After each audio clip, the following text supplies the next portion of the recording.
आज लेकर आऊं एक बम्पर वैकेंसी आप सबके लिए। और ये वैकेंसी आप बिल्कुल मिस आउट नहीं कर सकते। इसमें अलग अलग डिपार्टमेंट में और अलग अलग एक्सपीरियंस लेवल की वैकेंसी देखने को मिलने वाली है। तो आप जिस भी एक्सपीरियंस लेवल पे लाई कर रहे हैं या फिर आप उस एक्सपीरियंस लेवल पे जा रहे हैं तो आप उस वैकेंसी को बिल्कुल अप्लाई कर दीजिएगा।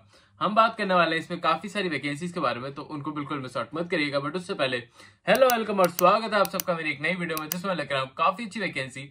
और ये वैकेंसी एक गवर्नमेंट वैकेंसी होने वाली है। साथ ही साथ इंजीनियर प्रोजेक्ट इंडिया लिमिटेड ने निकाली है ये वैकेंसी, तो आप इस वैकेंसी को बिल्कुल मिस आउट नहीं कर सकते। चलिए बात करते हैं इस वैकेंसी की तरफ without any wasting of time. तो यहाँ पे आप देख सकते हैं इसमें अलग अलग डिपार्टमेंट वैकेंसी निकाली गई, जिसमें असिस्टेंट मैनेजर, मैनेजर और सीनियर मैनेजर की पोस्ट निकाली गई है। इसमें अलग अलग एक्सपीरियंस लेवल भी मांगा गया आप सबसे। असिस्टेंट मैनेजर की जो वैकेंसी है इसमें 22 वैकेंसीज निकाली गई है, जो कि काफी अच्छा नंबर बन जाता है आप सबके लिए। और अगर आप इसे अप्लाई करेंगे तो इसमें आपको कंपटीशन भी बहुत ही कम देखने को मिलने वाला है। तो आप इस वैकेंसी को बिल्कुल अच्छे से अप्लाई कर सकते हैं, क्योंकि ये वैकेंसीज निकाली जाती है स्पेशली उनके लिए जो कि किसी चीज में स्पेशलाइज्ड हो या फिर उन्होंने कोई डिग्री होल्ड कर रखी हो। तो आप इस वैकेंसी का पार्ट बिल्कुल अच्छे से बन पाएंगे और एक काफी अच्छी गवर्नमेंट जॉब अचीव कर लेंगे विदाउट एनी प्रॉब्लम। साथ ही साथ अगर हम बात करें इसमें, तो इसकी हम अब बात कर लेते हैं इसमें एजुकेशन क्वालिफिकेशन क्या मांगी गई। तो अगर आप एक एलएलबी कर रखी है आपने विद रिकॉग्नाइज्ड यूनिवर्सिटी या फिर बीएलएलबी कर रखी है और आपके मिनिमम 55% मार्क्स हैं, तो आप इस वैकेंसी को बिल्कुल अच्छे से अप्लाई कर पाएंगे और इसका एक पार्ट बहुत ही आसानी से बन जाएंगे। साथ ही साथ आपके पास 2 ईयर का पोस्ट क्वालिफिकेशन एक्सपीरियंस होना जरूरी है, और ये एक्सपीरियंस आपका काउंट होगा जब भी आपने रजिस्ट्रेशन कराई होगी उसके बाद से। तो इसमें आपका एक्सपीरियंस सर्टिफिकेट भी लगेगा, इस बात का ध्यान आप जरूर रखिएगा इस वैकेंसी के लिए। इसमें आपका कोई भी एग्जाम कंडक्ट नहीं कराया जा रहा है, अभी तक इसकी कोई भी इंफॉर्मेशन नहीं आई है। साथ ही साथ इसका जो भी आपका इंटरव्यू है डायरेक्ट वो कराया जाएगा। तो आप जो भी फॉर्म फिल आउट करेंगे उसके बेसिस पे आपको इंटरव्यू के लिए सिलेक्ट आउट कर लिया जाएगा। तो इन बातों का ध्यान जरूर रखिएगा। ये काफी छोटी छोटी बात होती है बट काफी इंपॉर्टेंस क्रिएट कर सकती हैं आपका एक ऐसी वैकेंसी को अचीव करने के लिए। अगर हम बात करें अपर एज लिमिट की, तो अगर आपकी एज 32 ईयर से कम है तो आप इस वैकेंसी के लिए बिल्कुल एप्ट है और इस वैकेंसी का पार्ट बन पाएंगे। आपको कोई प्रॉब्लम देखने को नहीं मिलने वाली है। अगर हम बात करें नेक्स्ट वैकेंसी के बारे में, तो एक मैनेजर लेवल की वैकेंसी होने वाली है ये, जिसमें आपको E3 वैकेंसी है, ये 3rd वैकेंसी। तो इसके बारे में बात करेंगे और मैं बताऊंगा कि आप इसका भी पार्ट कैसे बन सकता है। तो इसकी अगर हम बात करें टोटल वैकेंसीज के बारे में, तो ये 11 वैकेंसीज इसमें आपको देखने को मिलने वाली है और इसके रेम्युनरेशन आपकी 60,000 रुपीज पर मंथ होने वाली है। साथ ही साथ आपको एक्स्ट्रा अलाउंसेस भी प्रोवाइड होंगे, क्योंकि एक परमानेंट अपॉर्चुनिटी होने वाली है आप सबके लिए। तो एक्स्ट्रा अलाउंसेस आपको हर एक वैकेंसी में प्रोवाइड कराए जा रहे हैं, तो इसमें बिल्कुल भी कंफ्यूज मत होइएगा।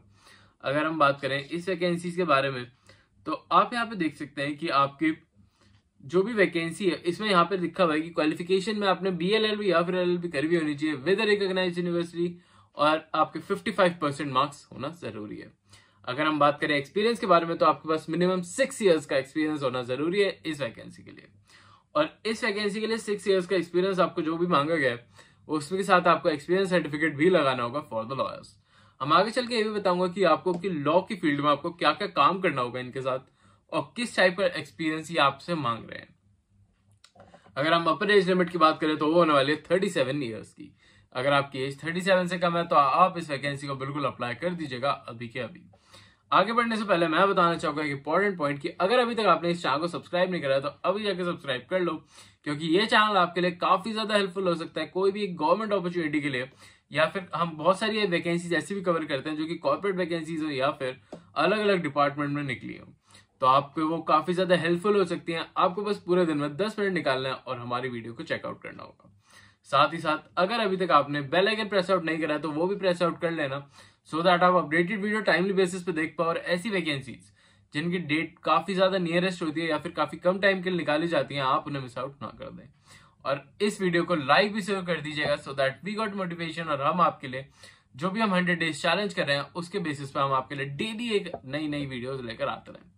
तो उसको सपोर्ट करने के लिए एक लाइक तो बनता है, तो जल्दी से अभी एक लाइक कर दो। तो अब बढ़ते हैं नेक्स्ट वीडियो की तरफ, नेक्स्ट वैकेंसी की तरफ।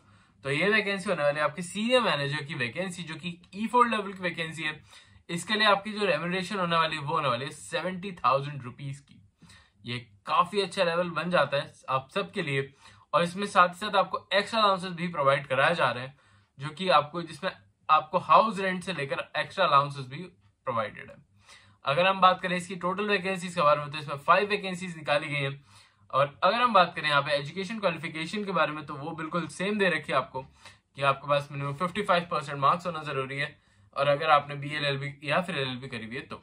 साथ ही साथ जो भी कैंडिडेट्स हैं जो इस वैकेंसी को भरना चाह रहे हैं उनके पास मिनिमम 9 ईयर्स का एक्सपीरियंस होना जरूरी है। अगर आप इस क्राइटेरिया को फुलफिल कर लेते हैं तो ये वैकेंसी आपके लिए बहुत ही अच्छी हो सकती है, क्योंकि एक सीनियर मैनेजर लेवल की वैकेंसी है जिसमें आपको काफी अच्छी रेम्यूनरेशन, साथ ही साथ एक हाई लेवल और हाई पेइंग जॉब देखने को मिलने वाली है।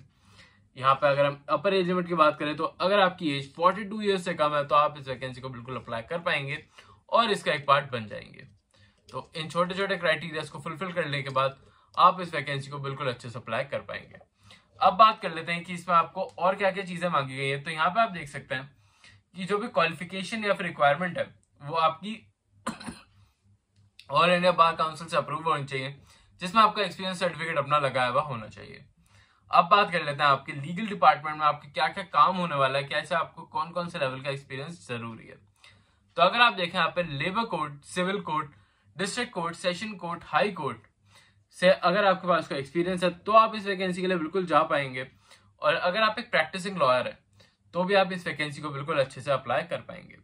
अगर आपने किसी आर्बिट्रेशन में, कमर्शियल कोर्ट में, किसी कॉन्ट्रैक्ट लॉ में, इंसॉल्वेंसी लॉज में या फिर किसी लिमिटेशन या लेबर लॉज में काम करा हुआ है तो भी आप इस वैकेंसी को बिल्कुल अच्छे से अप्लाई कर पाएंगे। तो इस बात का ध्यान जरूर रखिएगा। और सिविल और क्रिमिनल लिटिगेशंस में भी आपने अगर प्रैक्टिस करी हुई है तो भी आप इनका एक पार्ट बन सकते हैं। तो ये काफी आपको वाइड रेंज में आपको एक्सपीरियंस लेवल उन्होंने दे दिया है। तो आप किसी भी डिपार्टमेंट में अगर काम कर रहे हो तो आप ये एक्सपीरियंस शो कर पाएंगे। अगर यहाँ पे ड्राफ्टिंग का एक्सपीरियंस भी है तो ये आप नॉर्मली भी शो कर सकते हैं अपने CV में। तो जब भी आप इसका फॉर्म फिल आउट करेंगे तो इन बातों का ध्यान जरूर रखिएगा। जैसे कि आप देख सकते हैं यहाँ पे आपको मेडिकल फैसिलिटीज से रिलेटेड भी अलाउंसेस प्रोवाइड कराए जा रहे हैं, तो वो भी काफी अच्छी बात बन जाती है। एज रिलैक्सेशन की बात करें तो SC और ST कैंडिडेट्स के लिए भी एज रिलैक्सेशन 5 ईयर्स का है, OBC कैंडिडेट्स के लिए 3 ईयर्स का, PWD कैंडिडेट्स के लिए 10 ईयर्स का एज रिलैक्सेशन प्रोवाइड कराया गया। इस वैकेंसी को बहुत ही अच्छी माना जाता है और काफी अच्छे रेपुटेटिव वैकेंसी है ये। तो अगर आप इसके लिए एलिजिबल हैं तो इसे बिल्कुल अप्लाई कर दीजिएगा। इसमें जैसे कि मैंने आपको बताया कोई भी आपका एग्जाम कंडक्ट नहीं कराया जा रहा है, ना ही अभी तक उसकी कोई इन्फॉर्मेशन आई है। तो आप यही मान के चलिए कि आपका डायरेक्टली बेसिस पे इंटरव्यू होगा और इस वैकेंसी का पार्ट आप डायरेक्टली बेसिस पे बन जाएंगे।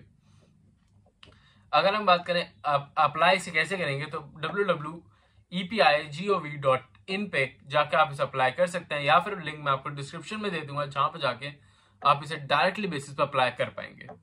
इसमें जो लास्ट डेट होने वाली है वो होने वाली है 8/4/2025 की। तो इस बात का ध्यान जरूर रखिएगा कि इस डेट से पहले पहले आप इस वैकेंसी को भर दें और इसका एक पार्ट बन जाए। साथ ही साथ आप इन्हें मेल या फिर कॉल भी कर सकते हैं अगर आपको कोई भी डाउट आता है इस वैकेंसी से रिलेटेड। बट इस बात का ध्यान जरूर रखिएगा कि जब भी आप इन्हें कॉल करें या फिर कोई भी मैसेज करें तो आप उन्हें वर्किंग आवर्स में करें, सो दैट आपका कॉल ये अच्छे से रिसीव कर पाए या फिर ईमेल को। तो इन बातों का ध्यान जरूर रखिएगा। साथ ही साथ अगर आपको कोई प्रॉब्लम आती है तो आप मुझे भी कमेंट से पूछ सकते हैं, सो दैट मैं आपकी कोई भी गाइडेंस में हेल्प कर सकूं। अगर हम बात करें इस वैकेंसी से रिलेटेड तो ये काफी अच्छी वैकेंसी होने वाली है आप सबके लिए, तो इसको बिल्कुल भर दीजिएगा। इसमें कोई भी एप्लीकेशन फीस के बारे में इंफॉर्मेशन नहीं दे रखी है, बट अगर कोई भी एप्लीकेशन फीस अगर आप इस वैकेंसी को भरते हैं और कोई भी एप्लीकेशन फीस आती है तो आप मुझे कमेंट्स में बता दीजिएगा, सो दैट सबकी भी हेल्प हो जाए। और कोई भी आपको और वैकेंसी चाहिए तो वो भी मुझे कमेंट्स में जरूर बताइएगा, सो दैट मैं आपके लिए वो अरेंज करके ला सकूं। आई होप आपको आज की वैकेंसी अच्छी लगी हो। अच्छी लगे तो चैनल को लाइक और सब्सक्राइब भी कर लीजिएगा। साथ ही साथ बेल आइकन जरूर प्रेस आउट कर लीजिएगा, सो दैट आप अपडेटेड वीडियो टाइमली बेसिस पे देख पाए। और आप हमारी प्लेलिस्ट भी चेकआउट कर सकते हैं जिसमें जनवरी, फरवरी और मार्च की सारी वैकेंसीज हैं जो कि अभी तक अपडेटेड है और उनमें अभी भी टाइम बाकी है। आप उन्हें भी चेकआउट कर लीजिएगा। मैं चलता हूँ, मिलता हूँ कल आपसे फिर से एक नई वैकेंसी के साथ, नई अपॉर्चुनिटी और नई जॉब के साथ। अभी के लिए बाय।